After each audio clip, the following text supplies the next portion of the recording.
ആശയം മുന്നോട്ട് വെക്കാനുണ്ടായ പ്രധാന കാരണം. 2026 മാർച്ച് 3 അഥവാ ഇന്ന് നമുക്ക് വന്യജീവി ദിനത്തിന്റെ ഭാഗമായി ഒരു തീയതി പുറപ്പെടുവിച്ചിട്ടുണ്ട്.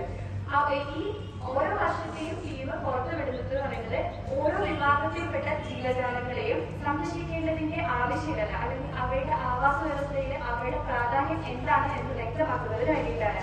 അതുപോലെ ഈ വർഷത്തെ അതായത് ഇന്ന് പുറപ്പെടുവിച്ചിട്ടുള്ള സന്ദേശ സർവേയിലെ ഔഷധ സുഗന്ധ സസ്യങ്ങളെ അവയുടെ ആരോഗ്യത്തെയും പൈതൃകത്തെയും ഉപജീവന മാർഗം എന്നിവ സംരക്ഷിക്കുക എന്നതിന്റെ ആവശ്യകതയാണ് ഈ വർഷം മുന്നോട്ട് വെച്ചിട്ടുള്ളത്.